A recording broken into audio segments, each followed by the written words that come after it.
Ayer habíamos anunciado que íbamos a estar compartiendo unas enseñanzas básicas y fundamentales para poder entender con mayor profundidad algunos temas interesantes precisamente de esto, ¿no? De los tiempos finales en los que estamos viviendo. Yo creo que estamos viviendo una época de la historia de la humanidad realmente increíble, donde ya hemos visto cosas que ninguna otra generación de creyentes lograron ver, y esto no ha hecho más que comenzar, ¿no? Como dice la palabra de Dios, esto es simplemente el principio de los dolores. Vendrán otros dolores, y cada vez más fuertes, y cada vez más frecuentes, como cuando ustedes dieron a luz. ¿Se acuerdan, hermanas? Yo no me acuerdo de ese día, pero cada vez son más intensos, más dolorosos, y así va a suceder con todas las cosas en este mundo. Quiero, antes de compartir la palabra, decirles a todos los hermanos que forman parte de nuestra iglesia virtual aquí en Colombia o en cualquier país del cual haya venido usted. Mire, hermano, la iglesia virtual tiene una actividad casi a diario. Ustedes saben que hemos organizado ya hace algunos años la iglesia virtual en 3 grandes grupos. Aquí en Colombia creo que pertenece ustedes al grupo 2, me parece, ¿no? Grupo 2. Pues tenemos el 1, que es Estados Unidos, México; el 3, que es Europa, España, Israel, todo eso. Y siempre animamos a los miembros de la iglesia virtual a que asisten a las reuniones. Hay reuniones de hombres, hay reuniones de matrimonios, hay escuela dominical, hay reuniones de jóvenes, hay reuniones de oración, en fin, de niños. En fin, hay mucha actividad dentro de la iglesia virtual. Yo casi les aseguraría que hay más actividad dentro de la iglesia virtual que en nuestras iglesias presenciales. Sinceramente le digo. Entonces, no se pierdan la oportunidad de participar de esas reuniones. No venga usted de excursión a un congreso, a una reunión como esta, sino que empápese, métase en la realidad de la iglesia virtual. ¿Quién está enfermo? ¿Quién ha muerto? ¿Qué viaje estamos realizando? ¿Dónde está el pastor Alberto? ¿Dónde está Anderson? ¿Cuáles son los próximos proyectos? ¿Cuáles son los problemas que tenemos? Las peticiones de oración, los testimonios, las necesidades. Es decir, no viva ajeno a la realidad del ministerio. Tenemos que tener una visión amplia. Usted tiene que saber cómo está la obra en Tenerife. Me han preguntado mucho por mi hija Miriam y les agradezco muchísimo todas las oraciones que hacen por ella. Ella no está sana. Es decir, yo no puedo decir oficialmente, públicamente, mi hija está sana. Mi hija no está sana. Mi hija tiene una enfermedad incurable. Mi hija fue diagnosticada al principio con metástasis en el cerebro y me daban 3 meses de vida por ella. Y finalmente pues se diagnosticó otra enfermedad que también es mala, pero dentro de lo malo pues esto se está acoplando un poquito. Entonces la cuestión está en que hay que seguir orando por ella. Ella está con un tratamiento carísimo. Creo que el tratamiento cada 6 meses vale como 30.000 euros aproximadamente. Gracias al Señor todavía la medicina en España es totalmente gratuita, todo, medicinas, operaciones, tratamientos, y si no, imagínense ustedes, ¿no? Todos los años, cada 6 meses, ella tiene que estar toda una mañana en un hospital, le tienen que meter por vena una serie de tratamientos, y bueno, gracias a Dios está bien dentro de lo que cabe, ¿no? Pero todas esas cosas que suceden, ¿verdad? Tenemos gente que está en este momento con cáncer terminal dentro de nuestro ministerio. Estamos orando para que ahora en el mes de febrero del año que viene, estoy mandando a nuestro hermano Alberto, que él es el pastor en una isla que se llama Fuerteventura, ¿verdad? Donde tenemos 2 iglesias, una en la capital que se llama el Puerto de Rosario y otra en el sur de la isla que se llama la población Morrojable. Y yo le estoy pidiendo a él que vaya ahora a Estados Unidos 3 meses para atender la obra que tenemos en Orlando y la obra que tenemos también en Miami. Y se van a ir en febrero. Entonces, ¿y qué pasa con la obra que tenemos en Fuerteventura? ¿Quién la va a atender? Bueno, tenemos otro pastor que se llama Rey, que él es de la República Dominicana. Él se ha incorporado a nuestro ministerio no hace mucho tiempo, pero también vamos a tener que ayudarle porque él va a tener que atender 2 iglesias. Recién hemos abierto obra en una ciudad muy importante de España, de donde era mi padre, que se llama Zaragoza. Ahí también hay otro grupo de hermanos. Tenemos gente en Madrid, tenemos gente en Alicante, tenemos gente en Bruselas. Es decir, la necesidad es tremenda y todo eso ustedes tienen que saberlo, ¿verdad? No solamente, no, mi hija, mi padre, mi marido, mi problema. Está bien, cada uno tenemos nuestras batallas y cada uno tenemos nuestras historias. Imagínense lo que yo tengo en la cabeza. Tenemos que atender todos los días a todos los pastores, a todas las iglesias, a mi familia y tantas cosas. Pero si entre todos repartimos la carga y si entre todos oramos y nos apoyamos los unos a los otros, todo esto es mucho más llevadero. Y yo les aseguro que la única razón por la que nosotros aguantamos este ritmo de vida en el que estamos, que es terrorífico, créanme sinceramente, a veces me despierto por la noche y no sé si el baño estaba allí o el baño estaba allá, porque son tantos los cambios, ahora estoy aquí, ahora estoy allá. Hemos estado en Estados Unidos, he dormido en 10 camas diferentes en 15 días, una almohada dura, otra blanda, o un colchón grande, a veces unas camas que no te puedes ni mover, de lo pequeñas que son, otras son gigantescas. Estuve en Estados Unidos, tuve 15 días sin ver a mi mujer, aunque dormíamos juntos todas las noches. Los americanos tienen unas camas tan grandes que yo digo, bueno, se me fue, ya la encontraré. Se habrá producido el rapto de la iglesia, yo hacía así, digo, ya nos encontraremos en algún punto del camino. ¿No? Entonces, yo les pido, por favor, que se involucren, que absorban la realidad de la iglesia virtual. Hay dos Manolo Sierra predicando en esta mañana. ¿Hola? ¿Ven? Hay dos. En vez de pastor tenemos a dos, porque hay un hermano que no para de tocar los botoncitos. Entonces, hermanos queridos, vamos a orar en esta mañana. Amén. Amén. Amén. Señor, te damos gracias por esta oportunidad maravillosa que tú nos das en esta mañana de aprender tu palabra.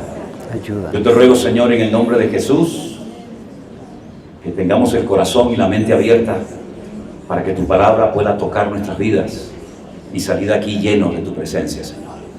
Pedimos todo en el nombre de Jesús. Amén.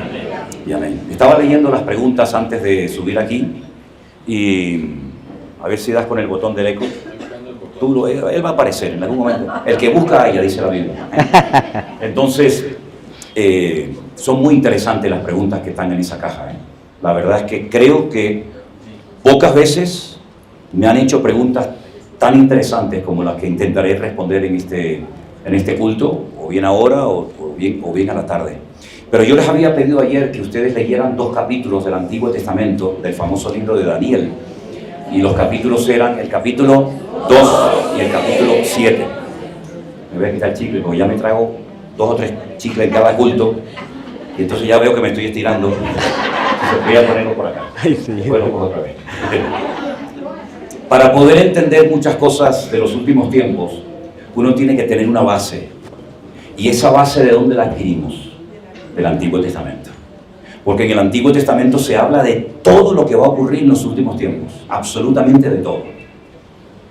Con otro lenguaje, utilizando a veces unos símbolos y unos términos diferentes a los que aparecen en el Nuevo Testamento, pero si logramos entender lo que allí se dijo, lo que allí se reveló, vamos a poder disfrutar del libro del Apocalipsis y de las profecías de los últimos tiempos de una manera extraordinaria. Vamos a empezar por el principio, hacemos un poquito de historia, ¿les parece? Cuando el pueblo de Israel entra en la tierra prometida, a lo largo del camino de la peregrinación desde Egipto hasta Canaán, ellos recibieron lo que se conoce como la Torá o la ley, la revelación de Dios para que su pueblo viviera ordenadamente y supieran lo que tenían que hacer y lo que nunca tenían que practicar. Recibieron nada más y nada menos que 613 mandamientos. Ese número 613 lo están recordando permanentemente porque a donde mires, lo que toques, aparece ese número por todas partes. Por ejemplo, voy a poner un ejemplo, ustedes ya lo saben. Cuando usted comes una granada, esta fruta tan buena, las semillitas, cuando tú abres y te comes una granada en Israel y tú la abres por la mitad, si tienes la paciencia de extraer cada uno de sus granitos, vas a contar 613. Todas tienen 613. No hay ninguna que tenga 500, no, todas tienen 613 granos. Para que ellos recuerden que hay 613 mandamientos que hay que cumplir. Por eso el sumo sacerdote en su vestidura llevaba una campanita, una granada, una campanita y una granada, para que él constantemente tuviera en cuenta que la palabra de Dios es muy amplia, mucho más amplia que los famosos 10 mandamientos. Cuando ellos entran a la tierra prometida, las 12 tribus o las 12 familias, cada una recibió una porción de tierra menos una, la tribu sacerdotal. La tribu de Leví no recibió ningún tipo de tierra, porque ellos tenían que servir al Señor. Entonces vivían de las aportaciones económicas, de los diezmos y de las ofrendas del resto de las naciones. Llegó un momento que el pueblo de Israel entra en una nueva etapa de gobierno y fue lo que llamamos la monarquía. El primer rey de Israel no tenía que haber sido nunca nombrado como rey porque uno de los requisitos que tenía que cumplir el rey de Israel es que tenía que formar parte o ser descendiente de la tribu de Judá. Y él no era de la tribu de Judá. Saúl era de la tribu de Benjamín. Pero él fue nombrado rey y fue un auténtico desastre. Llevó el país a la ruina económica, llevó el país a una crisis interna sin precedentes. Y el Señor preparó a otro siervo suyo, a otro rey, que fue el famoso David. Y después de David vino Salomón. Pero cuando Salomón muere, el reino se divide en norte y sur.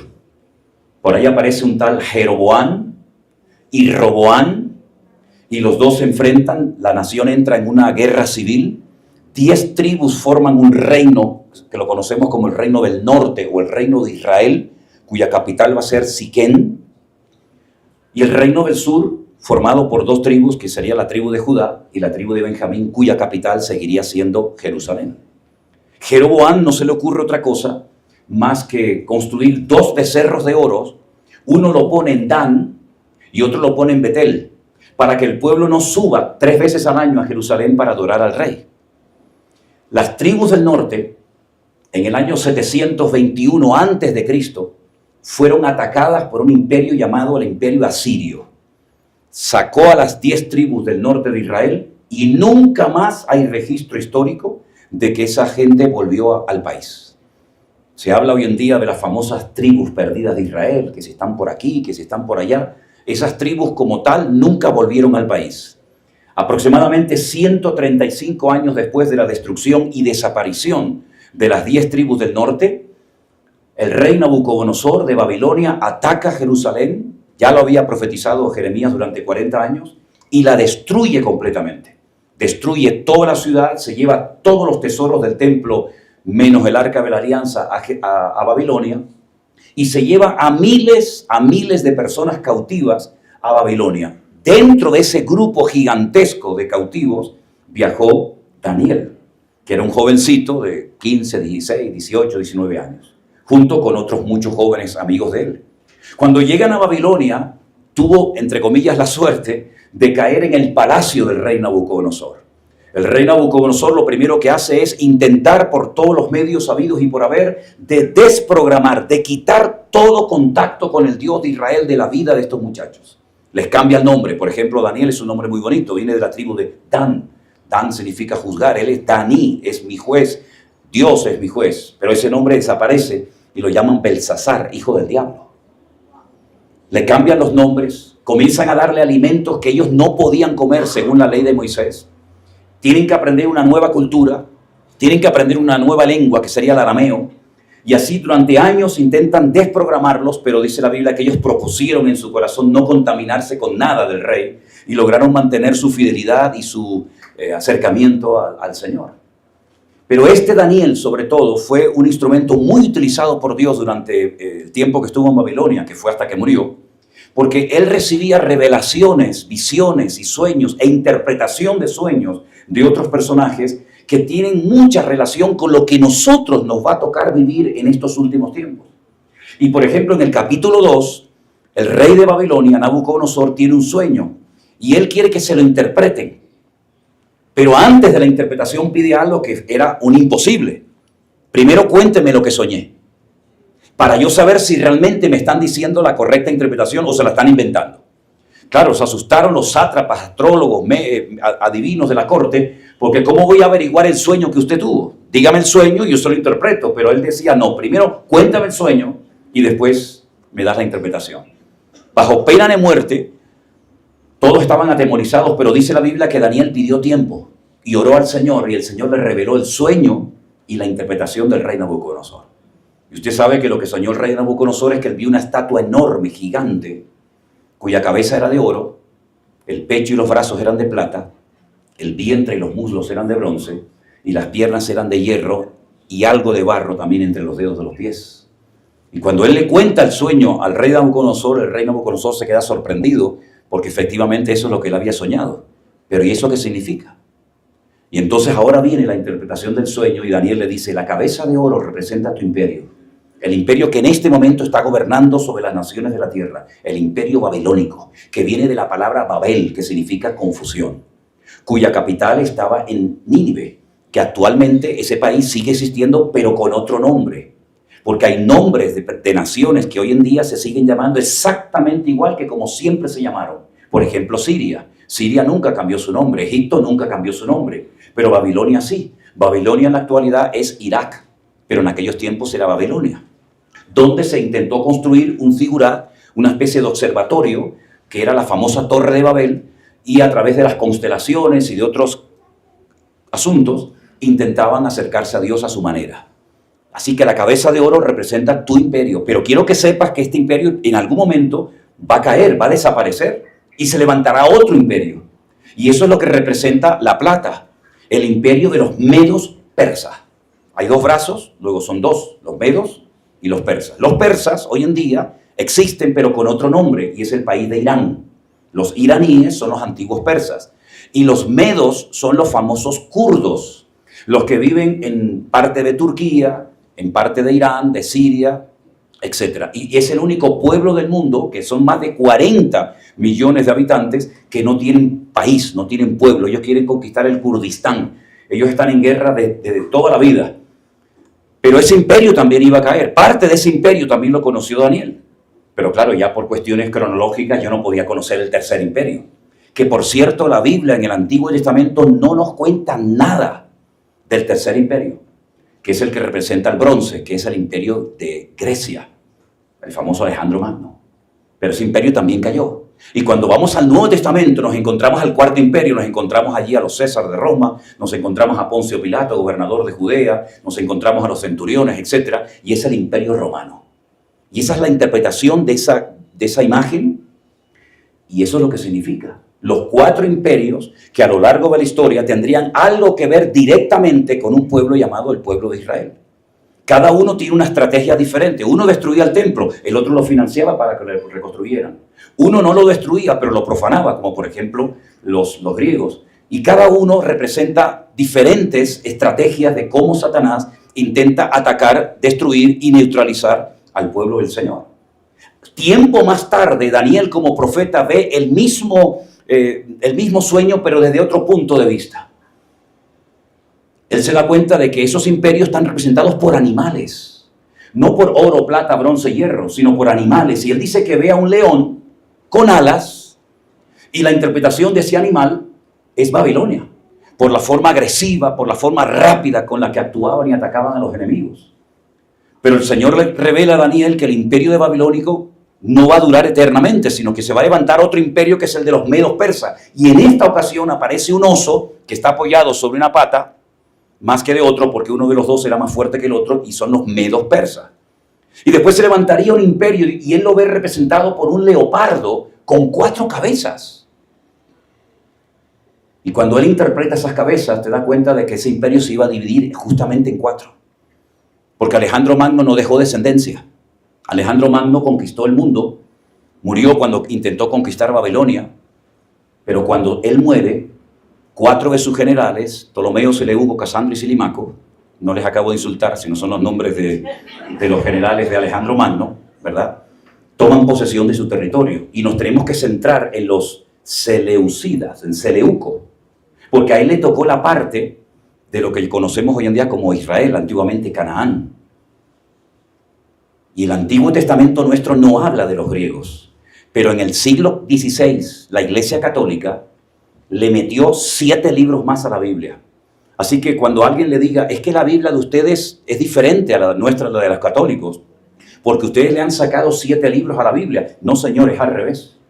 Nosotros no le hemos sacado ni metido nada a nadie. Fue la Iglesia Católica, ya digo, en el Concilio de Trento, en el siglo XVI, que se atrevió a meterle 7 libros más a la Biblia. Uno de ellos, el famoso libro de Tobías, Baruch, los Macabeos, Judith, etcétera, etcétera. Si usted tiene la oportunidad de leer primera y segunda de Macabeos, hágalo lo antes que pueda. Porque ahí se cuenta la relación de los seleucidas, de la parte del imperio griego fraccionado que tuvo que ver con Israel. Y ahí es cuando se produce esa famosa frase que dice la abominación desoladora. Cuando profanan el lugar santísimo, cuando entran con sangre de un animal inmundo, como un cerdo, al lugar santísimo, y ponen una estatua de Júpiter para que los israelitas lo adoren. No destruyen el templo como hicieron los medos persas, como hicieron los babilónicos y posteriormente los romanos, pero lo profanan. te dejo adorar, pero adoras a lo que yo te diga. Y lo vas a hacer como yo quiera que lo hagas. Y el cuarto imperio, que fue el que más le sorprendió a Daniel, era una bestia, un animal indescriptible, terrible, con una cabeza y con 10 cuernos.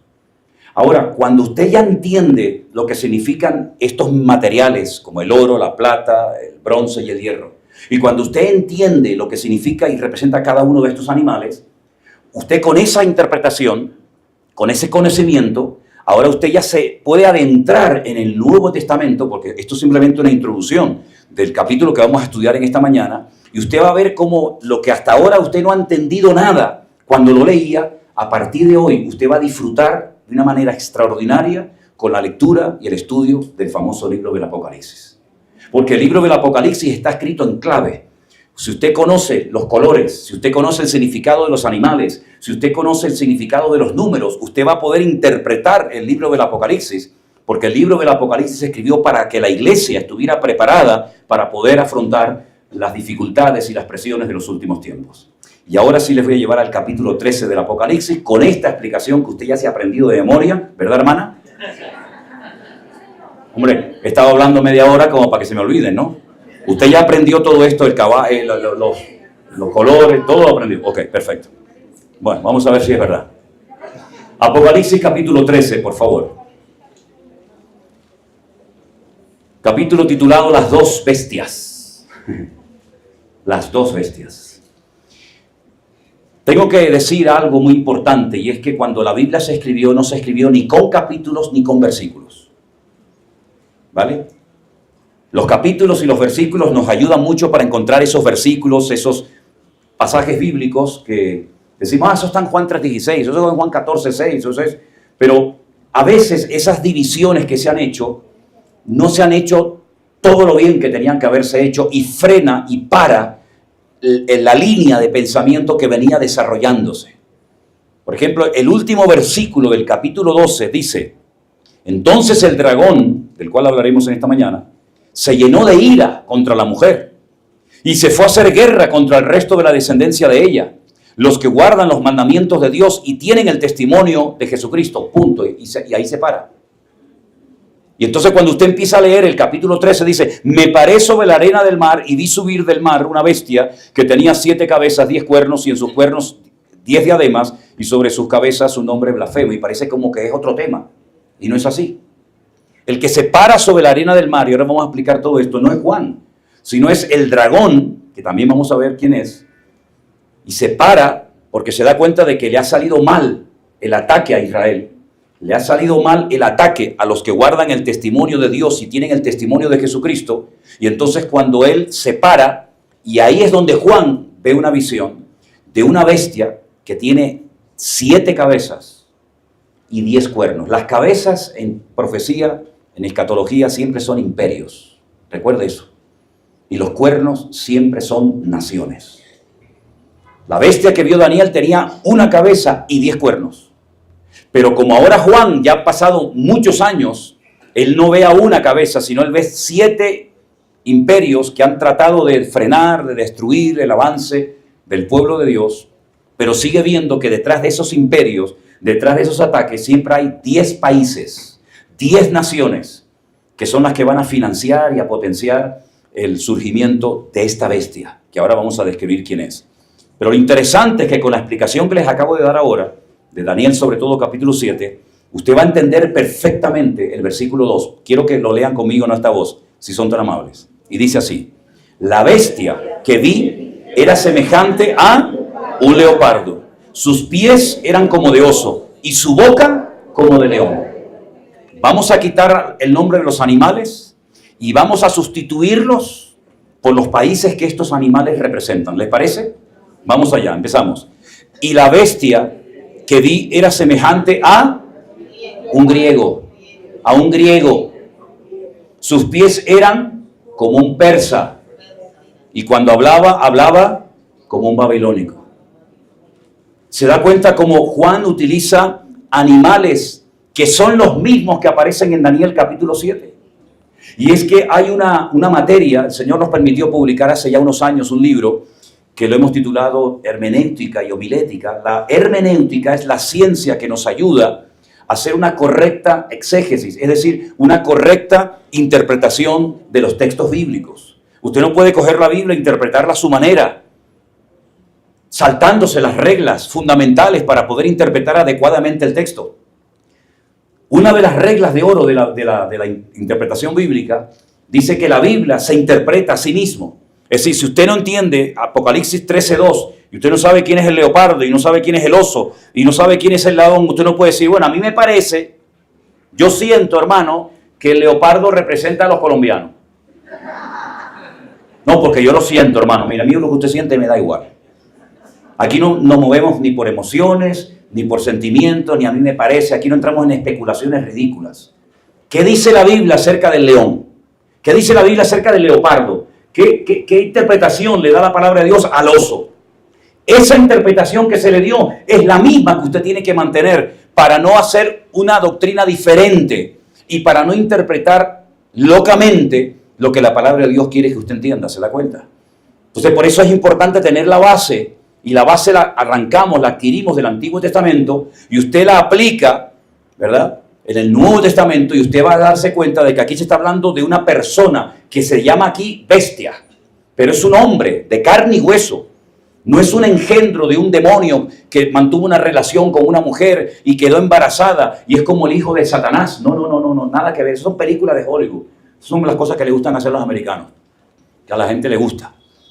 La palabra de Dios nos habla de un personaje siniestro que tiene papá, tiene mamá, tiene pasaporte, tiene nacionalidad. Es un hombre, vaya, que la Biblia en este caso lo llama bestia, pero recibe muchos nombres. Por ejemplo, aquí en Apocalipsis lo llama la bestia. En otro libro, también escrito por Juan, lo llama el anticristo. Ya ayer hablamos de lo que significa la palabra Cristo, o Mashiach, o ungido.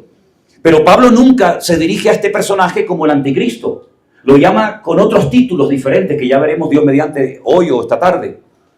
Porque el nombre habla de la esencia de lo que usted está estudiando o describiendo.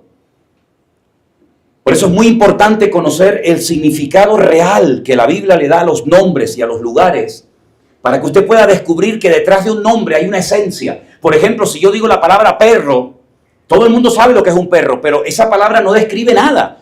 No sabemos si es bueno, si es malo, si es peligroso, si es grande, si es chico. No sabemos cómo se comporta un perro, no lo sabemos.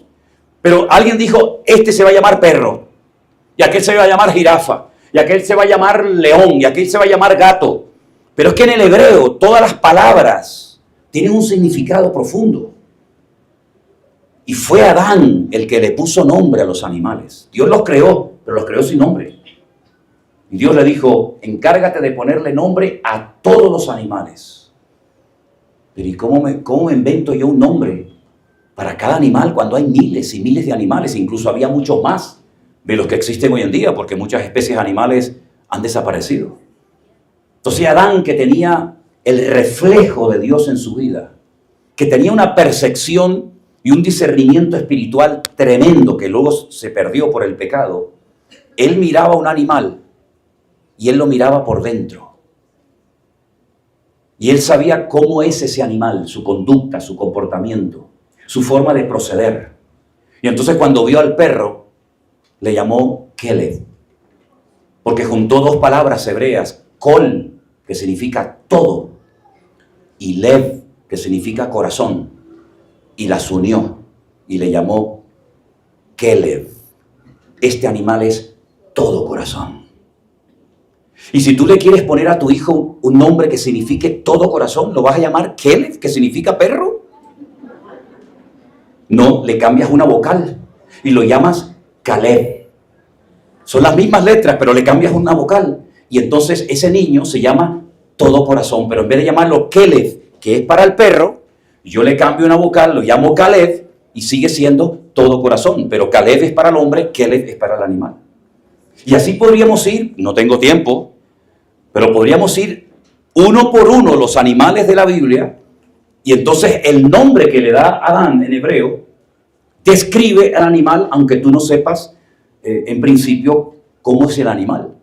Por ejemplo, al león le puso Ari. Ellos no pronuncian la R, Ari. Y Ari significa miedo. Pero le puso el nombre antes de la caída, cuando se podía acariciar y se podía jugar con el león. Y el león no era carnívoro, el león era herbívoro. Allí nadie se mataba. Sin embargo, él sabe que ese animal en algún momento de la historia se va a convertir en un animal peligroso y agresivo. Y por eso él le dijo, este animal se llama miedo, se llama temor. Y vemos en la palabra de Dios que los nombres nos habla acerca del código genético espiritual. Todos tenemos un código genético que lo transmitimos a nuestros hijos. Y cualquier célula, cualquier trocito de piel o de pelo de los hijos nuestros, hablan acerca de quiénes son sus padres. Y se hacen pruebas genéticas, ¿no? Para saber si era mío o no era mío, era del vecino de arriba, o tú sabes de quién era, ¿no? Pero en la Biblia, cuando tú te vas a dar cuenta, todo tiene un significado, todo tiene una razón de ser. Por eso a veces Dios le cambia el nombre a la gente. Porque tu nombre significa una cosa que yo no quiero que seas así. Yo no quiero que tú seas un suplantador, un tramposo, un tipo así que siempre está buscándose la vida, engañando al padre, a la madre, al primo, al otro. Tú eres un Jacob, tú eres un suplantador. Yo no quiero que sigas siendo así. Yo quiero que seas un Israel. Israel es un nombre que se puede estudiar letra a letra y cada letra tiene un significado. Pero las tres primeras significan Yashar. Yashar significa recto, camina recto. Ya has caminado tiempo torcido en tu vida. Pero camina recto delante de ¿quién? Delante de Él. ¿Y Él quién es en la Biblia? Es Dios. Todo lo que termina en Él significa Dios. Aleph, Lamed. Entonces Dios va cambiando el nombre de los lugares, de las personas, para que cuando tú pronuncies ese nombre sepas lo que hay detrás espiritualmente. Por ejemplo, ¿dónde nació Jesús? Jesús nació en un lugar que nosotros lo conocemos como Belén. Hoy no podría venir Jesús al mundo porque Belén es territorio palestino. Y Jesús no era palestino, Jesús era israelita de la tribu de Judá. Pero si usted va a Belén, que yo voy muy poco porque prácticamente hoy en día no hay nada que ver y no es muy sano ir allí, pues es un territorio palestino, pero sigue llamándose Belén. ¿Y Belén de dónde viene? De Bet Lejen. Bet es casa, Lejen es pan. Es que allí nació aquel que dijo, yo soy el pan de vida. Y todo tiene una razón de ser y todo tiene una explicación. Incluso, lamentablemente, los nombres de la Biblia, de los libros, los han cambiado, que es una lástima que tengamos un libro que se llame Lamentaciones. Cuando la Biblia dice que Él ha cambiado nuestro lamento en baile. Entonces, ¿por qué tenemos un libro que se llama Lamentaciones? Como si Dios nos permitiera lamentarnos. Es que no se llama Lamentaciones en la Biblia. Y tenemos un libro que tiene un nombre rarísimo, además como una cosa que extraña, Deuteronomio. ¿A quién se le ocurrió decirle, cómo se llama el niño? Deuteronomio. Pero es que no se llama Deuteronomio en la Biblia. Entonces vemos que todo tiene una razón de ser en la palabra de Dios.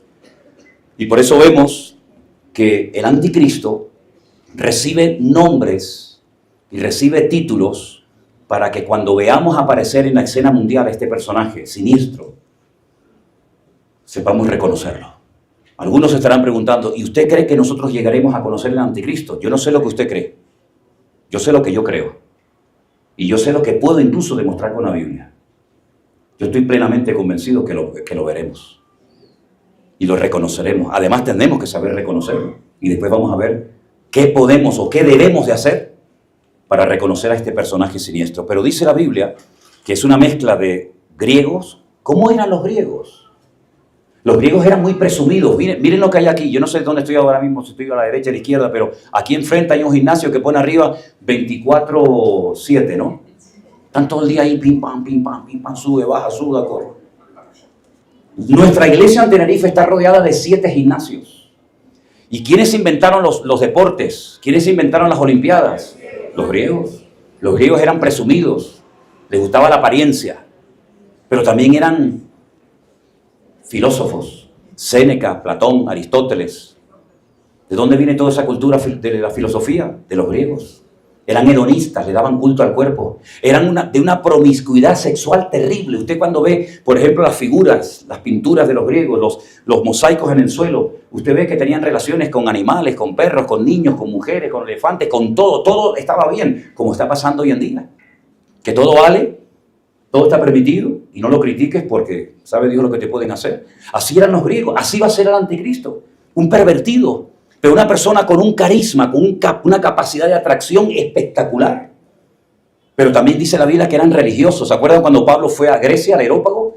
Dice que daba vueltas por la ciudad de Atenas y entonces por la noche les dijo, ustedes son gente muy religiosa, adoran todo.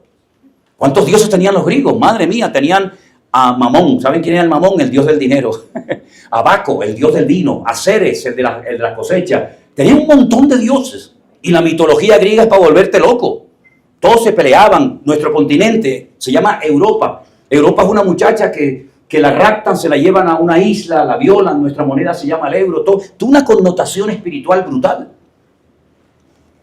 Y los griegos eran así, presumidos, tenían tendencia al tema de la filosofía y también, sobre todo, una promiscuidad sexual sin precedentes. Y eran muy religiosos. Y el Señor, a través de Pablo, le dice, hoy vi una columna que ponía al Dios no conocido. Hasta los que no conocían lo adoraban por si acaso. Yo les vengo a hablar del Dios no conocido. Y les habló del Señor. Algo realmente increíble. El anticristo va a ser así. Y hay un dato que nos da Daniel, porque la Biblia nos da muchos datos acerca de este hombre. Dice que del amor de las mujeres no hará caso. Eso se puede interpretar de varias maneras, ¿no? O como que es del barrio de al lado. O como que no quiere casarse, ¿no? Imitando la vida de Jesús, que no se casó porque él no vino a formar familia, sino él vino a dar su vida en rescate por los demás. Dice que del Dios de sus padres, esos son datos que nos da Daniel de este hombre, dice, del Dios de sus padres no hará caso, lo dejará, lo abandonará. Y entonces dice que adorará al Dios de las fortalezas. Y en el texto original dice, Alá Maozim, el Dios de la guerra. Es curioso cómo está creciendo el Islam en todas las naciones de la tierra, ¿no? Y vemos, por ejemplo, a lesbianas y a homosexuales que salen con la bandera palestina diciendo, defendemos a Palestina, cuando tú entras allí y a los 5 minutos te cortan en rebanadas y te tiran del 5º piso abajo y te prenden fuego. Así va a ser el anticristo. Muy parecido a los griegos. Pero dice la Biblia que cuando habla se parece a un león. Arrogante, soberbio, prepotente, siempre en posesión de la verdad, no dejando hablar a los demás, como hoy en día, que ya no puedes opinar, ya no puedes debatir, porque si hay que hacerte la guerra, se te hace. Si es una mezcla, es la primera vez en la historia que se va a levantar un personaje político en el mundo, que va a ser una mezcla de todos los reinos paganos que ha habido a lo largo de la historia. Pero no contento con esto, el versículo termina dándonos una información espectacular y dice, léalo conmigo, y el dragón le dio 3 cosas, ¿verdad? Le dio poder, le dio su trono y le dio grande autoridad.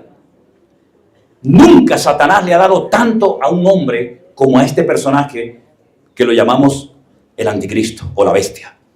El dragón, dice la Biblia en el capítulo 12, verso 9, 12:9, fue lanzado fuera el gran dragón, la serpiente antigua, el que se llama Diablo y Satanás, el cual engaña al mundo entero, y fue arrojado a la tierra y sus ángeles fueron arrojados con él. Es decir, el dragón, este animal mitológico, porque nunca existió un dragón que sacara fuego por la boca, representa al diablo. Es decir, que a través de animales el Señor te está dando un mensaje profético para que sepas describir la naturaleza y la esencia de este tipo y para que sepas quién es el que lo está avalando. El diablo le da poder, le va a dar poder militar, le va a dar poder económico, lo va a avalar como si fuera su hijo, su representante en la tierra. Le va a dar trono, es decir, le va a dar una sede de gobierno. Este tipo va a tener un lugar donde tendrá sus ministros, tendrá su sede de gobierno, tendrá sus oficinas, tendrá sus representantes. Eso es lo que él va a tener. Y dice además que le da autoridad. Yo siempre he dicho que para conocer a un hombre de verdad, no lo escuches predicar. Para conocer a un hombre de verdad, a un pastor de verdad, dale poder y dale dinero. Y ahí te vas a dar cuenta del tipo de hombre que es. Porque yo he conocido a muy buena gente que cuando tuvieron poder y dinero se volvieron locos y se echaron a perder. Porque la raíz de todos los males es el amor al dinero. Y Satanás le va a dar una capacidad a este hombre militar y económica sin precedentes. Y repito, el anticristo no es un engendro de un diablo con una mujer, sino que es un personaje político que durante un tiempo, la Biblia dice cuánto tiempo, va a estar gobernando y teniendo una influencia mundial sobre el mundo entero. Nunca antes se había oído tanto la expresión nuevo orden mundial como desde el tiempo de la pandemia a esta parte. De hecho, yo ni sabía que cuando la gente me escribía en los tiempos de la pandemia y yo les preguntaba que cómo habían entrado en contacto con nosotros, me decían que habían oído y habían visto un mensaje que yo había dado hacía 5 o 6 años atrás, que lo titulé en su momento El Nuevo Orden Mundial. Y es que está creándose ya un nuevo orden mundial, en todo, en la economía, en la religión, en las iglesias, en la política. El mundo está cambiando de una forma tremenda y más que va a cambiar. Y sigue diciendo la palabra de Dios, y vi a una de sus cabezas como herida de muerte, pero su herida mortal fue sanada y se maravilló toda la tierra en pos de ella. La Biblia da a entender como que este personaje habrá un momento en su mandato político que van a hacerle un atentado y va a correrse la noticia de que lo han matado. Pero dice la Biblia que su herida fue sanada y toda la tierra se maravilló y entonces adoraron al dragón. ¿Quién era el dragón? El diablo, que era el que le había dado autoridad a la bestia, y adoraron a la bestia diciendo: ¿quién como la bestia? ¿Quién podrá luchar contra ella? También se le dio boca que hablara grandes cosas y blasfemias, y se le dio autoridad para actuar 42 meses. ¿Cuántos son 42 meses? 3 años y medio. La Biblia nos habla de que el desarrollo del libro del Apocalipsis, salvo los primeros capítulos, que son mensajes a iglesias locales que en aquel momento existían. Nosotros, por ejemplo, ahora el año que viene, en el mes de mayo, hemos organizado un viaje con un grupo de hermanos que vamos a recorrer en Turquía las 7 iglesias que hablan el libro del Apocalipsis, que hoy en día no existe ninguna de ellas. Porque antiguamente ese país, donde estaban las famosas 7 iglesias del Apocalipsis, Esmirna, Tiatira, Laodicea, Pérgamo, etc., era un bastión del cristianismo tremendo. Pero hoy en día todo ese lugar es musulmán. Y ya estamos hablando de Turquía. Bueno, pues la palabra de Dios nos enseña que este personaje siniestro durante 42 meses tendrá como carta blanca para hacer lo que quiera. Pero el desarrollo total del libro del Apocalipsis se lleva a cabo en 7 años. Y ahora quédese con este dato que a usted le va a ayudar muchísimo para saber dónde estamos en este momento. Ah, por cierto, ¿se acuerdan lo que les dije anoche? Hermanos, les dije, tranquilos, que esta noche no va a venir el Señor. ¿Me equivoqué? No. ¿Seguimos aquí? Sí. Ah, pues déjeme que les diga otra cosa. Hoy tampoco va a venir el Señor. Bueno, si al final nos fuimos, pues ahí arriba cuando nos encontremos me dicen: oiga, usted nos engañó.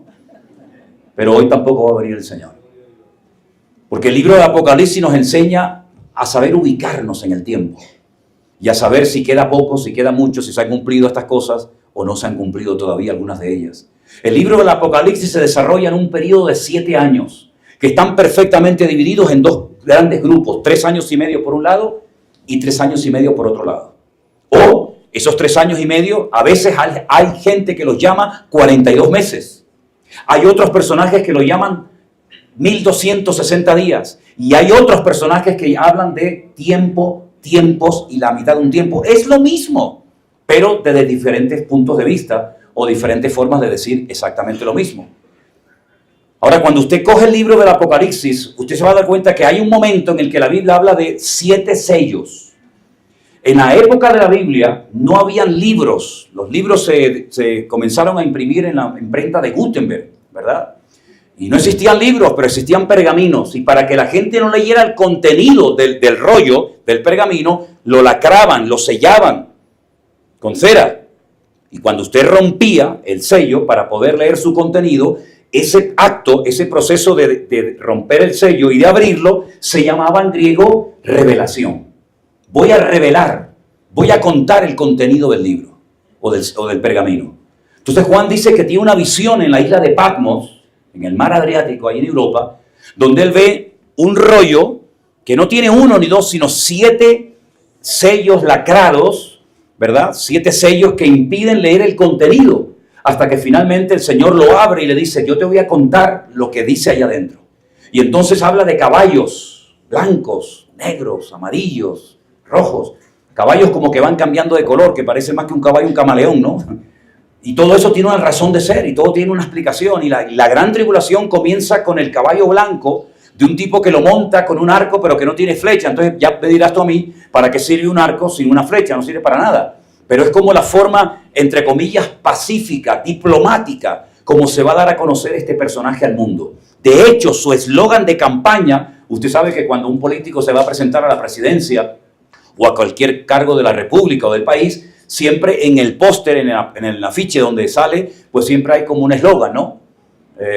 No sé qué es lo que ponen aquí. Nosotros tenemos ahí, por ejemplo, Centro Evangélico Villanueva, Bogotá, Colombia, entendidos en los tiempos.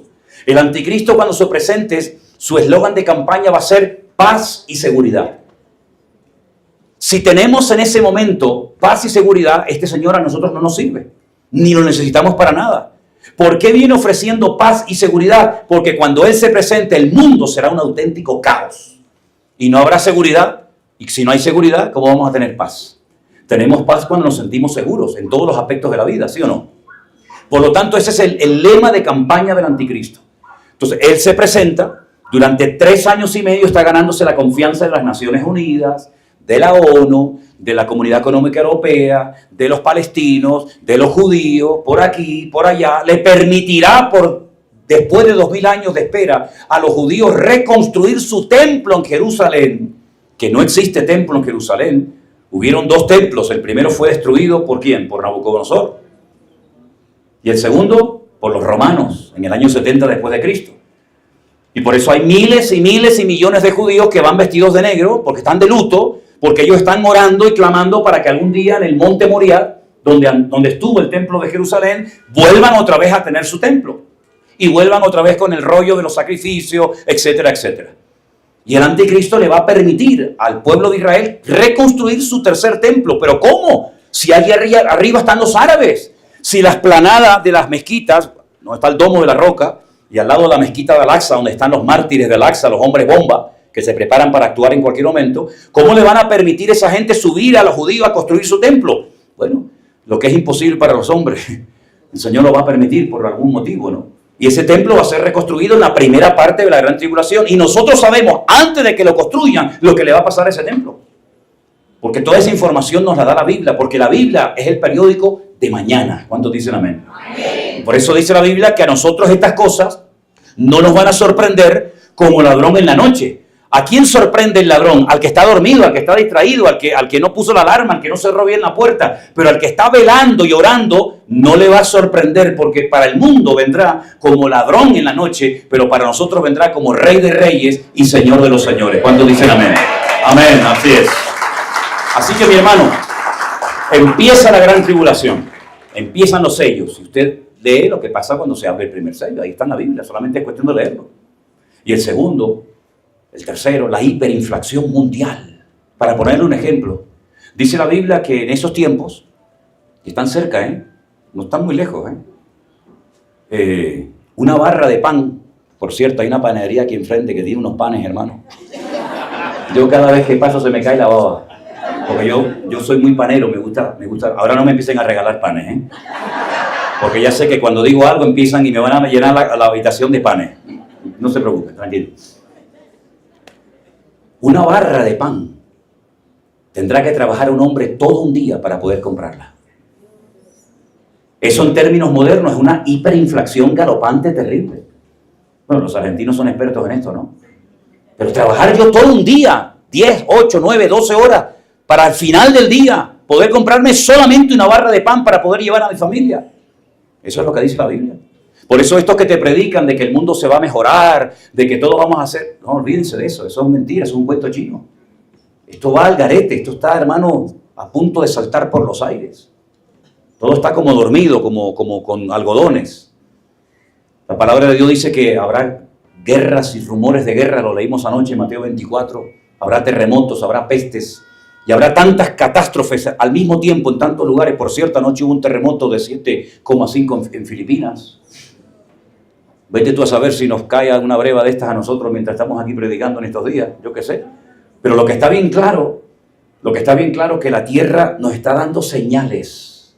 Ya que no leen la Biblia, no quieres leer la Biblia, yo te voy a hablar a través de un volcán. Y te voy a hablar a través de un tsunami. No quieres leer la Biblia, te voy a hablar a través de un terremoto. Entonces Dios está hablando.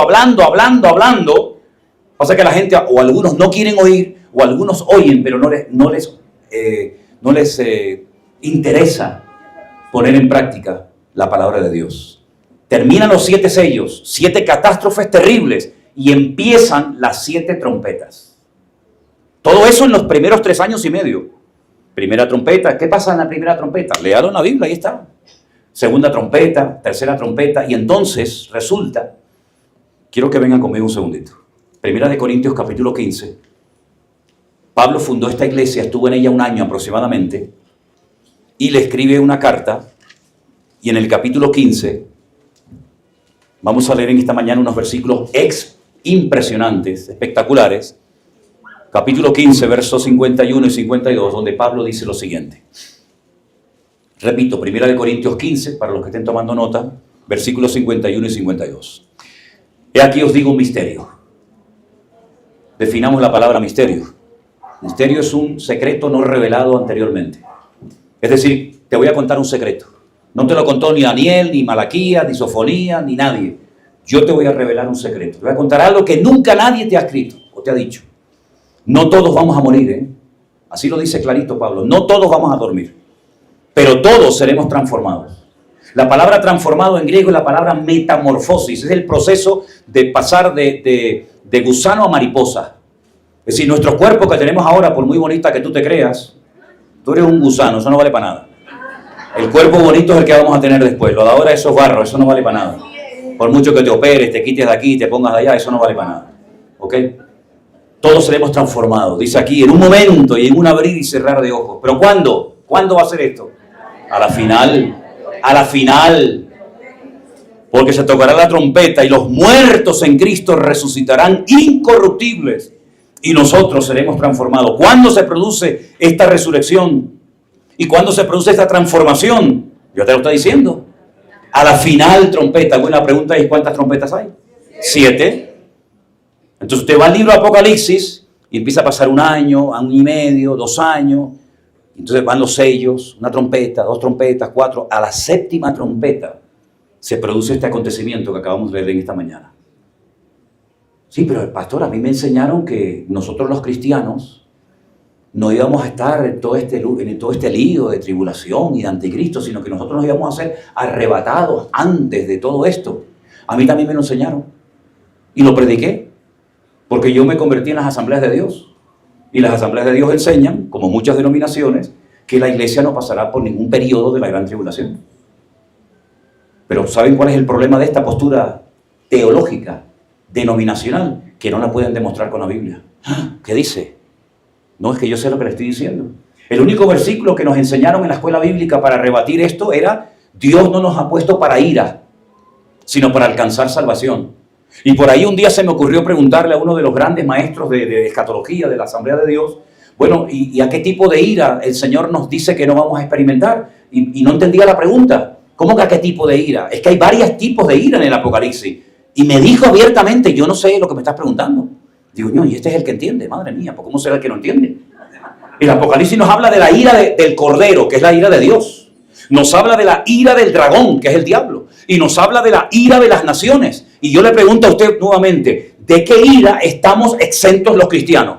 Porque si la Biblia dice, que es verdad que lo dice, Dios no nos ha puesto para ira, sino para alcanzar salvación, mi pregunta es, ¿a qué ira el Señor me ha prometido protegerme? ¿De la ira de las naciones? No me diga. La semana pasada mataron a 50 hermanos nuestros quemados vivos en una iglesia en el Congo, ¿eh? En lo que va de año han matado a más de 70,000 cristianos en Nigeria. ¿Estamos exentos de la ira de las naciones? No me diga. Vaya usted a repartir Biblias a Irán ahora mismo. Vaya usted al país que tengo yo a 100 kilómetros de mi casa, como es Marruecos. Póngase en una plaza pública a predicar el evangelio. Si no lo cortan a cachos, es de milagro. Váyase usted a muchas partes del mundo, Arabia Saudita, Kuwait, a Doha. Váyase a esos lugares diciendo que usted es un predicador.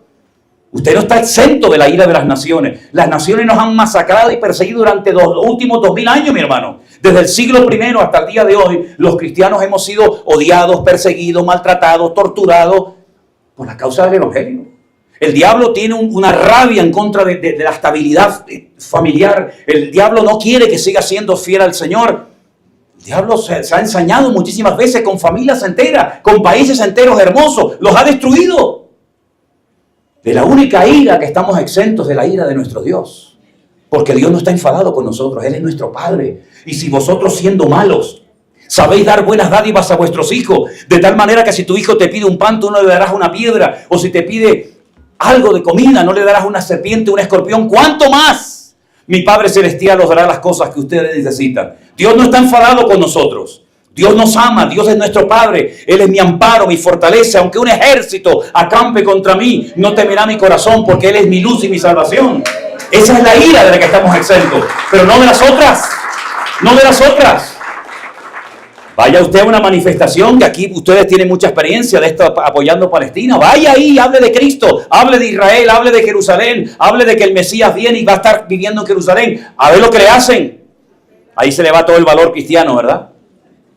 Hermanos queridos, el mundo está loco. Vaya usted a Europa, vaya usted ahora, por ejemplo, a España, vaya a Inglaterra, vaya a Francia, vaya a Italia y diga cualquier cosa en contra de la opinión de todo el mundo, que van como borregos, ¿verdad?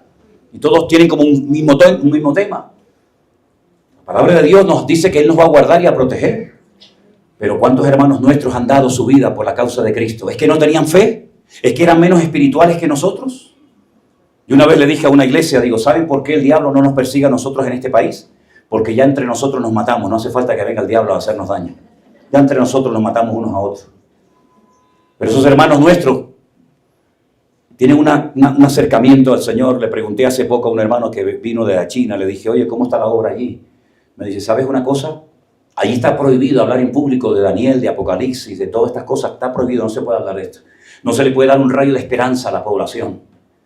Hablamos en las casas del Apocalipsis y todo eso, pero en las iglesias está prohibido. Pero saben, ustedes se saludan siempre. Hola hermano, ¿qué tal? ¿Cómo estás? Dios te bendiga, bendiciones, la paz del Señor. Eso en China no existe, eso no se usa así. ¿Cómo se saluda la gente allí? Y me dice, ¿sabes cómo se saludan los hermanos? Hermano, ¿cuántas cárceles has estado? ¿Cuántos latigazos tienes? ¿Cuántas descargas de corriente has recibido en tu cuerpo? ¿A cuántos familiares han matado de tu familia? Así se saludan. Y para ellos sus latigazos, sus heridas, sus marcas en el cuerpo son sus medallas. Y presumen de haber podido sufrir por la causa del Evangelio. Hay cristianos que vienen a la iglesia para que el Señor les dé un novio, una novia, un trabajo, les dé papeles, les dé una visa para irse a Estados Unidos, para que les resuelva los problemas económicos o familiares que tienen. Nuestros hermanos en esos países ni piensan en eso. Nuestros hermanos en esos países oran para que Dios les dé fuerzas para poder ser fieles hasta la muerte y recibir la corona de vida. Antes de que se produjera la matanza de nuestros hermanos en Siria, las madres juntaron a sus hijos y les decían a los niños, escuchen esto, mamá, niños, nos van a venir a matar en cualquier momento. En cualquier momento tumban la puerta de la iglesia, entran a nuestra casa de noche o de día y nos van a matar. Papá, mamá, vamos a ser muertos. Pero yo les voy a decir una cosita, niños. Cuando vengan los malos a matarnos, usted cierre los ojos, cierre los ojitos. Y cuando los abra, ya usted verá al Señor. Así les decían a los niños. ¿Qué te parece? Esos son nuestros hermanos que están pagando un precio tremendo. Muy fácil estar aquí con estas vistas, aquí en Colombia, ¿verdad? Qué bonito, Bogotá. Sí, muy bonito. Pero la vida cristiana para muchos hermanos nuestros en muchas partes del mundo es muy dura, es muy difícil, ¿verdad? Así que todo esto se avecina y dice que este personaje estará durante los últimos 3 años y medio en las copas de la ira, haciendo cosas terribles. Ahora la pregunta es, ¿y este hombre realmente será tan admirado y seguido por las naciones? Pues sí lo va a hacer, pero fíjese lo que pasa aquí. Estamos en capítulo 13. Se le dio boca para que hablara grandes cosas y blasfemias y se le dio autoridad para actuar 3 años y medio, 42 meses. Abrió su boca en blasfemias contra Dios para blasfemar de su nombre, de su tabernáculo y de los que moran en el cielo. Se le permitió hacer guerra contra los santos y vencerlos. También se le dio autoridad sobre toda tribu, pueblo, lengua y nación. Por si tenía alguna duda, ahí está. Ahí está el nivel de repercusión que tendrá. Tribus, pueblos, lenguas, naciones. La adoraron todos los moradores de la tierra cuyos nombres no estaban escritos en el libro de la vida del Cordero, que fue inmolado del principio del mundo. Si alguno tiene oído, oiga. A partir del versículo, el versículo 10 en adelante, se habla ahora de otro personaje del cual hablaremos en un momentito. Ahora vamos a dar lugar para algunas preguntas, pero escúcheme una cosa. Hay 2 personajes que van a aparecer en los últimos tiempos con una influencia mundial sin precedente. Uno es el anticristo y otro es el falso profeta. ¿Vale? Son 2 personajes diferentes. Uno se va a encargar de los aspectos políticos y económicos del mundo y otro se va a encargar de los aspectos religiosos o, entre comillas, espirituales, temas de religiones, sectas, etcétera, etcétera.